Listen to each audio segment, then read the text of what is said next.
Hello everyone, welcome back on a new update video of Icarus week 47 Open World.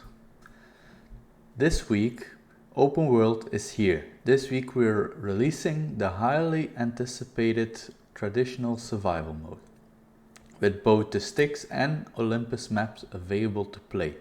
This has been one of the most requested and discussed features by our player community.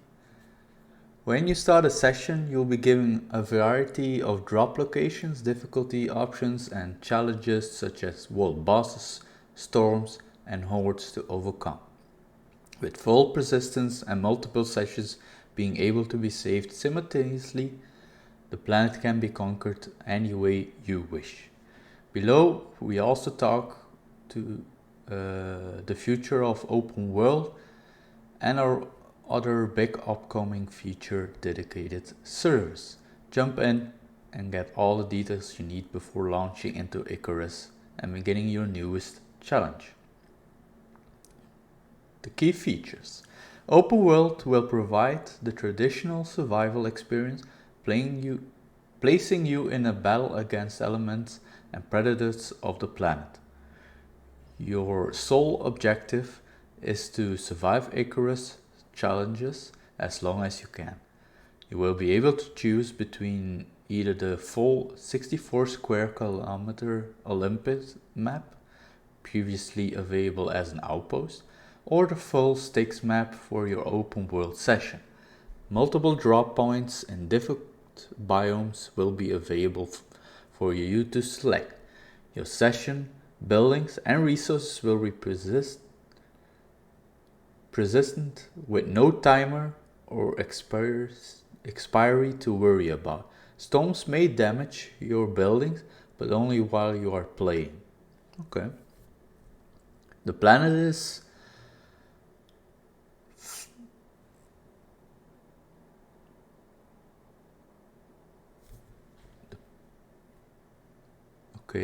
is rife with danger, with storm respawning, world bosses, hordes, and scaling predators across the landscape.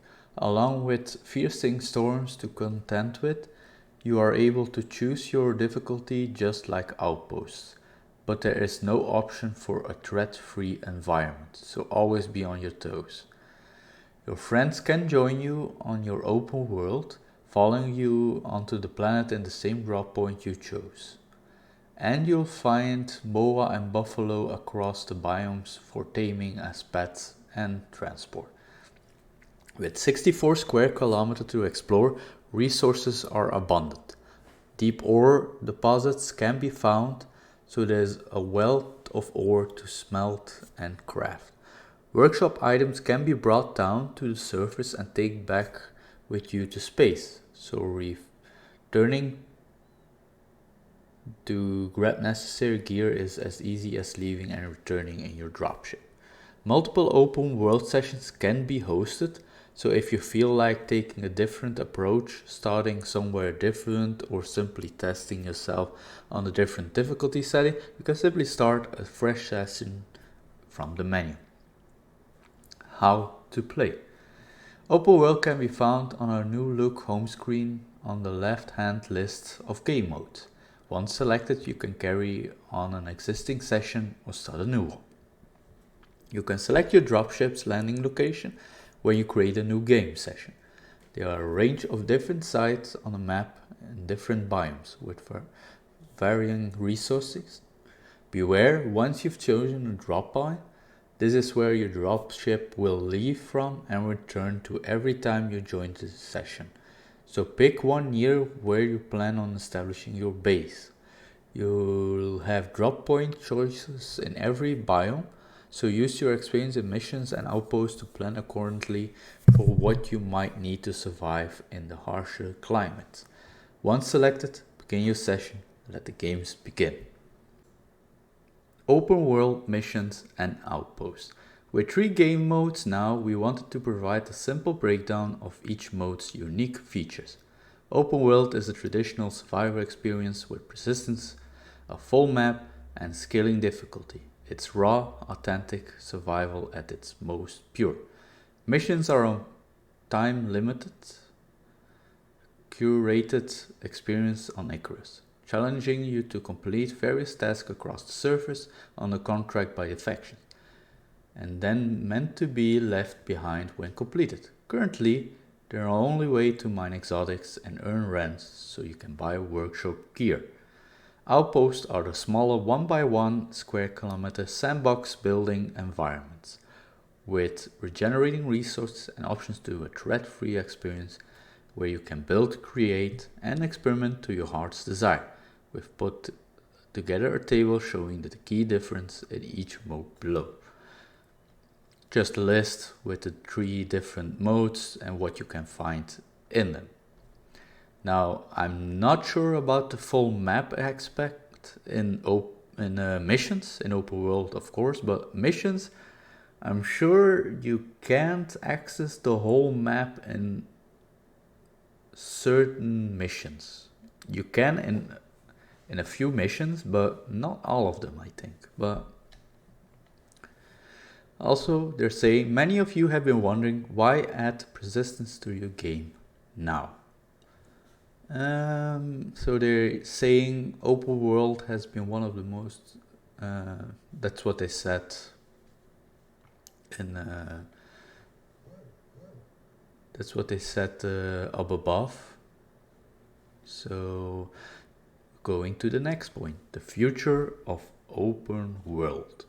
With this being the first iteration of open world, we thought we'd talk about some of the future features we'd like to add.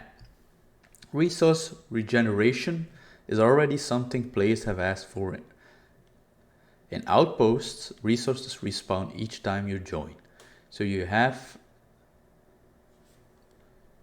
ample building blocks for truly creative builds. In open world, we still want you to work for and earn your resources. For a persistent environment, immersion is important, and therefore any signs of regeneration should feel natural and subliminal. This is an area we closely watch player feedback for. We expect players may want to switch between open world and missions, where they can mine exotics, focus on a mission goal, and earn rent towards buying workshop items. On open world, they may choose to work towards tier 4 tech instead. That's something that is true. If you do missions, you just go in to mine exotics, earn rent, earn exotics by the mission. Because if you do a mission, you can still, if you have enough time, go and mine a node of exotic and take it back with you. It's free exotics, so that's something that is true. And then you can go to the open world. You don't have a timer restriction, no mission to do, just explore, go as far as you want to, and I mean, you can do what you want. We're also looking at ways to integrate missions and open world sessions in future, such as starting some missions from your open world base. We're designing our next DLC map with this in mind. More details coming soon, but check the future content in our patch notes for a preview. So they want to mix it together in the new DLC map. They have it in mind. It's not sure that it is coming. It's not sure, but they have it in mind. They're looking to do so. So it would be nice. We have many plans for all 3 modes, but large features and overhauls take a considerable amount of time, and we have a limited number of staff that can work on all these features and optimizations while still working towards the DLC. And optimize the base game also. One of these is data decentralization or dedicated service, which is something we want to get right, so the transition is smooth from the current application to the new one. We are finalizing the process and getting ready for a public test soon. Now here's the changelog. If you want to read it, just pause the video and you can read everything if you want to. And with the future content, they said something that they put something in there for the mixing from open world and missions. So if you want to read all of this, pause the video, go through all of it, and this should be everything that we needed to go over with. So this was update week 47.